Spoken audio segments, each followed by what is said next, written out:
नमस्कार दोस्तों, स्वागत है आपका एक और नए वीडियो में। तो आज की हमारी कहानी कहती है कि अपनी हद से ज्यादा आराम और आलस्य इंसान को बर्बाद कर ही देता है। मेहनत, शांति और धैर्य से हर कोई चीज प्राप्त की जा सकती है।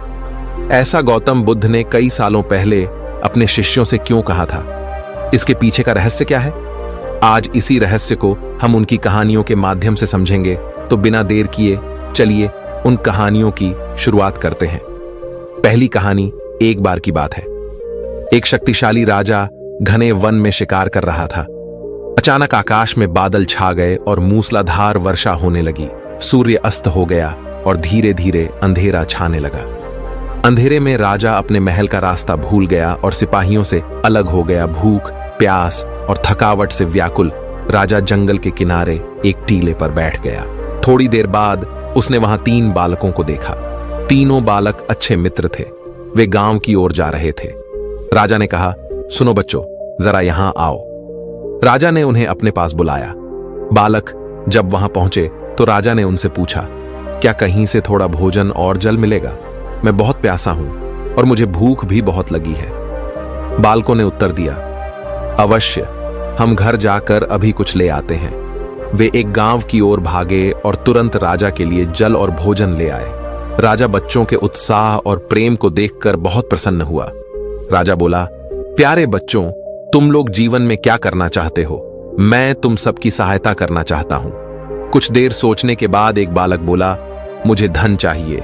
मैंने कभी 2 समय की रोटी नहीं खाई है, कभी सुंदर वस्त्र नहीं पहने हैं, इसलिए मुझे केवल धन चाहिए। राजा मुस्कुराकर बोले, ठीक है, मैं तुम्हें इतना धन दूंगा कि जीवन भर सुखी रहोगे। ये शब्द सुनते ही बालकों की खुशी का ठिकाना न रहा। दूसरे बालक ने बड़े उत्साह से पूछा, क्या आप मुझे एक बड़ा सा बंगला और घोड़ा गाड़ी देंगे?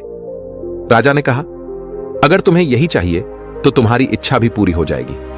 तीसरे बालक ने कहा, मुझे ना धन चाहिए ना ही बंगला गाड़ी। मुझे तो आप ऐसा आशीर्वाद दीजिए जिससे मैं पढ़ लिख कर विद्वान बन सकूं और शिक्षा समाप्त होने पर मैं अपने देश की सेवा कर सकूं। तीसरे बालक की इच्छा सुनकर राजा बहुत प्रभावित हुआ। उसने उसके लिए उत्तम शिक्षा का प्रबंध करवाए। वह परिश्रमी बालक था, इसलिए दिन रात एक करके उसने पढ़ाई की और बहुत बड़ा विद्वान बन गया।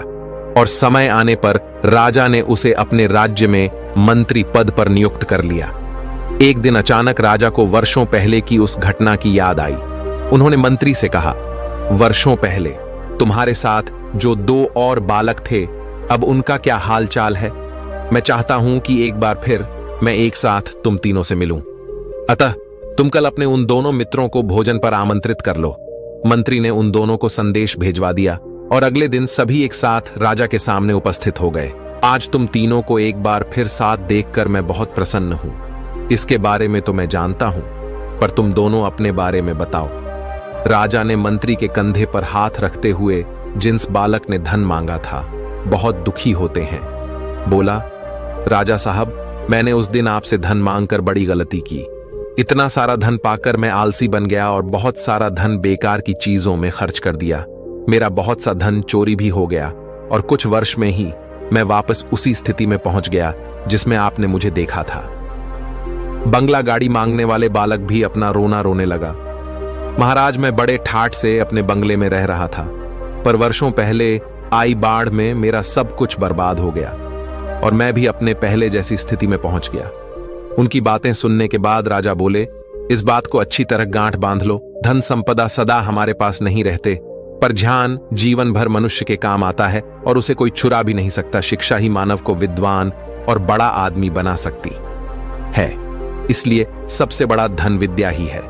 तो दोस्तों, अब चलिए बढ़ते हैं हमारी दूसरी कहानी की तरफ। एक बार की बात है, महात्मा बुद्ध की सबसे प्रिय और निकटतम शिष्य आनंद कहीं जा रहे थे। रास्ते में उसने देखा कि एक अधेड़ उम्र का आदमी चट्टान पर बैठा रो रहा है।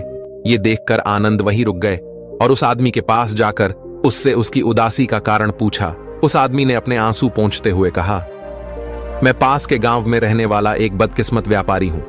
मैं जो भी काम करता हूं वह गलत हो जाता है।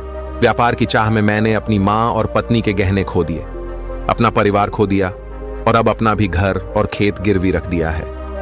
मुझे लगता है कि मेरी किस्मत खराब है। उसकी बात सुनकर आनंद ने कहा, तुम्हें किसने कहा कि तुम्हारी किस्मत खराब है? मुझे भी तो बताओ कि तुम्हारी किस्मत में क्या खराबी है।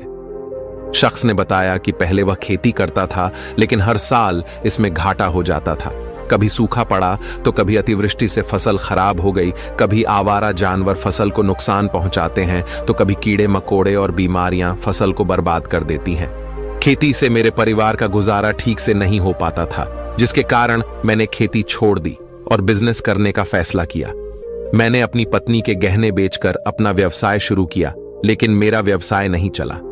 शुरुआत में मेरे परिवार के सदस्यों ने मेरी आर्थिक मदद की और मेरा समर्थन किया, लेकिन जैसे ही मुझे घाटा होने लगा, मेरे परिवार के सदस्यों ने भी मुझे छोड़ दिया और उन्होंने मुंह मोड़ लिया मुझसे। अब वे मुझे देखकर नजरें फेर लेते हैं और अपने परिवार की गरीबी और दुर्दशा के लिए मुझे जिम्मेदार ठहराते हैं। अब मुझे लगने लगा है कि मेरा जीवन निरर्थक है। अक्सर मेरे मन में विचार आते हैं कि मुझे अपना जीवन समाप्त कर लेना चाहिए, और आज मैंने ऐसा कर लिया। यहां आत्महत्या करने आए थे, लेकिन मेरी हिम्मत नहीं हो रही थी, इसलिए मैं इस पत्थर पर बैठकर रो रहा था। दूसरी ओर मेरा एक दोस्त है। हम दोनों ने एक साथ व्यवसाय शुरू किया, लेकिन वह आगे बढ़ गया और मैं पीछे रह गया। मेरी असफलता के कारण वह मुझे हर समय अपमानित करने की कोशिश करता रहता है और वह अक्सर मेरे पास आता है। वह अपनी सफलता के बारे में बड़ी बड़ी बातें करता है। वह मेरे परिवार को बताता है कि उसने कितनी मेहनत करके इतना बड़ा व्यवसाय खड़ा किया है, और वह अक्सर मुझे, मेरी पत्नी और मेरे माता पिता को अपने फलते फूलते व्यवसाय की कहानियां सुनता है, जिससे मेरा परिवार प्रशंसा करता है। लेकिन वे मेरे बारे में बुरा बोलते हैं। वे मुझे निकम्मा और कमजोर दिमाग वाला कहते हैं। मेरी पत्नी और माँ मुझे हर बात पर ताना मारते हैं, जिससे मुझे बहुत दुख होता है, और कभी कभी मुझे अपनी असफलता पर गुस्सा आता है, लेकिन मैं समझ नहीं पाता क्या करें। यह सुनकर भिक्षु आनंद ने पूछा, आपको किस बात से दुख होता है? आपकी अपनी असफलता या आपके मित्र की सफलता? सवाल सुनकर उस आदमी ने एक पल सोचा और फिर कहा, सच बताऊं तो मुझे अपनी असफलता पर उतना दुख नहीं होता जितना अपने दोस्त की सफलता पर होता है। भिक्षु आनंद ने अगला प्रश्न पूछा, यदि आपका मित्र व्यवसाय में असफल हो जाता और आप सफल हो जाते तो क्या आप खुश होते? व्यक्ति ने कहा, हां, मुझे बहुत खुशी होगी। आनंद ने कहा, मतलब आपकी खुशी आपके दोस्त पर निर्भर करती है। अगर वह चाहे तो आपको खुश कर सकता है, और अगर वह चाहे तो आपको दुखी भी कर सकता है। आप खुद से न तो खुश हो सकते हैं और ना ही दुखी। भिक्षु आनंद की बातें सुनकर वह व्यक्ति कुछ देर सोच में पड़ गया और फिर बोला, आपकी बातें सुनकर मुझे कुछ आशा जगी है। तब भिक्षु आनंद ने कहा, जब हम किसी चीज की आशा करते हैं तो हम उस पर निर्भर हो जाते हैं, फिर हमारा सुख दुख भी उस पर निर्भर होने लगता है।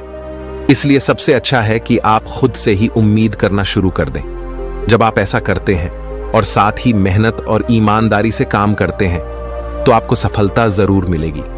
आप सोचते हैं कि आपका दोस्त आपको नीचा दिखाने के लिए आता है, वो आपको दुखी करने के लिए आता है, लेकिन अगर आप ईमानदारी से सोचें तो वो जो बातें कहता है वह सच होती है। आपको उनके संघर्षों और अनुभवों के बारे में बताता है। आप उन चीजों से बहुत कुछ सीख सकते हैं। आपको उनका आभारी होना चाहिए कि आपको घर बैठे इतने सारे अनुभव मिल रहे हैं। उन अनुभवों का लाभ उठाएं, नई शुरुआत करें, ईमानदारी से काम करते रहे, कभी नहीं हार मानो। एक दिन तुम्हें सफलता अवश्य मिलेगी। आज तुम इसे दुर्भाग्य या बुरा समय कह रहे हो, एक दिन बदलेगा और इसके साथ ही तुम्हारी सोच और विचार भी बदल जाएंगे। और देखिए, जब आपका अच्छा समय शुरू होगा तो आपके दोस्त भी आपको उसकी सफलता की कहानी नहीं बताएंगे। फिर उससे आपको अपनी असफलताओं और परेशानियों के बारे में बताने दें, ताकि आप उसकी बात सुनकर भ्रमित हो जाएं। आपका आत्मविश्वास हिल जाता है और आप गलत निर्णय ले सकते हैं, लेकिन उस समय भी आपको अपनी बुद्धि का इस्तेमाल करना होगा और खुद पर भरोसा रखना होगा। जिस तरह आज आपका दोस्त आपको दुखी करने के लिए आएगा, उसी तरह वह उस समय भी आपको बनाने के लिए आएगा, क्योंकि जैसे तुम्हें उसे दुखी देखकर आनंद आता है, वैसे ही उसे भी तुम्हें दुखी देखकर आनंद आता है। उस व्यक्ति ने कहा, आप सही कह रहे हैं, लेकिन मुझे सबसे बड़ा दुखी यह है कि इसमें मेरे परिवार के लोग भी शामिल हैं। दरअसल मैं अपने परिवार के लिए अच्छा करना चाहता था और उन्हें खुश रखना चाहता था, लेकिन वह मेरी बात भी नहीं समझ रहा है। शब्द और भावनाएं वे मुझे गलत कहते हैं और कुछ समय के लिए वह मेरे साथ भी नहीं है। भिक्षु आनंद ने उस व्यक्ति को समझाया कि हम हमेशा चाहते हैं कि हम जो भी करें लोग उसकी प्रशंसा करें, लेकिन आमतौर पर ऐसा नहीं होता। लोग करते हैं, हमारे प्रयास की सराहना नहीं करते, जिसके कारण हम दुखी हो जाते हैं। हमें लगने लगता है कि हमारे दोस्त, रिश्तेदार और परिवार के सभी सदस्य स्वार्थी हैं। लेकिन अगर आप किसी को अपना परिवार मानते हैं और उनके लिए कुछ करना चाहते हैं तो आप ऐसा क्यों सोचते हैं? आप दूसरों के लिए कुछ कर रहे हैं। वास्तव में आप अपनी खुशी के लिए कुछ कर रहे हैं, क्योंकि उन्हें कुछ करते हुए देखना ही आपको कुछ बनाता है। आप कुछ अगर ऐसा करते समय आप सोचते हैं कि आप दूसरों के लिए कुछ कर रहे हैं तो आप दुखी रहेंगे। लेकिन अगर आप सोचते हैं कि आप ये अपने लिए कर रहे हैं तो आप खुश होंगे, क्योंकि जब हम ऐसा करते हैं या करना चाहते हैं अपने लिए कुछ है तो हमें इसके लिए सांत्वना की आवश्यकता नहीं है। भिक्षु आनंद की ये बातें सुनकर उस व्यक्ति के चेहरे के भाव बिल्कुल बदल गए। उसने कहा, आप ठीक कह रहे हो साधु, लेकिन मैं समझता था कि अब तक मेरी किस्मत खराब थी क्योंकि वह दूसरों के हाथ में थी। लेकिन अब से मैं अपनी किस्मत अपने हाथ में रखूंगा और फिर से प्रयास करूंगा और पूरी ताकत से काम करूंगा, समर्पण और ईमानदारी। और जब तक मुझे सफलता नहीं मिल जाती मैं चैन से नहीं बैठूंगा। ये सुनकर भिक्ष आनंद मुस्कुराए और उन्हें एक छोटी सी डिब्बी देते हुए कहा, इस डिब्बी को हमेशा अपने पास रखना। इसमें एक मंत्र है जो तुम्हें बड़े से बड़े दुख से भी बाहर निकाल देगा, लेकिन इस डिब्बी को तभी खोलना जब तुम्हारे सारे रास्ते बंद हो जाए। बंद है, कोई आशा नहीं है और तुम्हें लगता है कि सब कुछ व्यर्थ है, ये दुनिया व्यर्थ है और यहां रहना भी व्यर्थ है। उस आदमी ने साधु आनंद को धन्यवाद दिया और बक्सा लेकर अपने घर लौट आया। उन्होंने नए उत्साह के साथ अपना व्यवसाय फिर से शुरू किया और इस बार उनका बिजनेस चल निकला, अपनी मेहनत और लगन के दम पर कुछ ही सालों में ये एक बड़े बिजनेसमैन बन गए। उनके साथ उनके परिजन भी आए थे और उसका जीवन अत्यंत सुख, शांति और समृद्धि से बीतने लगा। लेकिन वक्त और किस्मत के खेल को आज तक कोई नहीं समझ पाया है और ना ही कोई समझ पाएगा। यह हमेशा एक जैसा नहीं रहता, ये बदलता रहता है। वे भी व्यक्ति के जीवन में परिवर्तन। जो व्यक्ति जिस राज्य में रहता था उस पर पड़ोसी राज्य के राजा द्वारा आक्रमण कर दिया जाता था। उस हमले और डकैती में उस व्यक्ति का सारा पैसा भी लूट लिया गया, उनकी दुकान और घर जला दिया गया। अपनी जान बचाने के लिए उन्हें अपने परिवार सहित वहां से भागना पड़ा। व्यक्ति कई दिनों तक अपने परिवार के साथ इधर उधर भटकता रहा। वो हर छोटी चीज के लिए मोहताज हो गए। उनका बच्चा बीमार हो गया और इलाज के अभाव में बीमारी से बुरी तरह पीड़ित होने लगा। यह देखकर उसका हृदय चीत्कार करने लगा। उनके पास अपने बेटे का इलाज कराने और अपने परिवार का भरण पोषण करने के लिए पैसे के नाम पर एक सिक्का भी नहीं था। वह अंदर से टूट गया था और निराशा एक बार फिर उस पर हावी हो गई। उसे लगने लगा कि उसका जीवन निरर्थक है, सारा संसार अर्थहीन था। लेकिन तभी अचानक उसे भिक्षुक आनंद द्वारा दी गई डिब्बी की याद आई। उसने बड़ी उत्सुकता से उसे खोला तो डिब्बे के अंदर एक पर्ची मिली। उस पर कुछ लिखा हुआ था। पर्ची पढ़ते ही उसकी आंखों के सामने छाया निराशा का अंधेरा गायब हो गया और वह अचानक मुस्कुरा दिया। पर्ची पर लिखा था कि यह वक्त भी गुजर जाएगा। दोस्तों, ये कहानी हमें सिखाती है कि समय के खेल को समझना संभव है। ये हमेशा बदलता रहता है, इसलिए हमें बुरी परिस्थितियों में निराश नहीं होना चाहिए। आत्मविश्वास बनाए रखना होगा, क्योंकि समय बदलता है। यदि आज बुरा है तो कल निश्चित ही अच्छा होगा।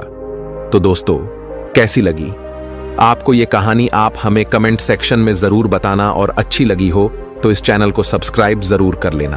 तो चलिए मिलते हैं ऐसी ही कोई नई कहानी। तब तक के लिए अपना ख्याल रखिए। धन्यवाद और नमो बुद्धाय।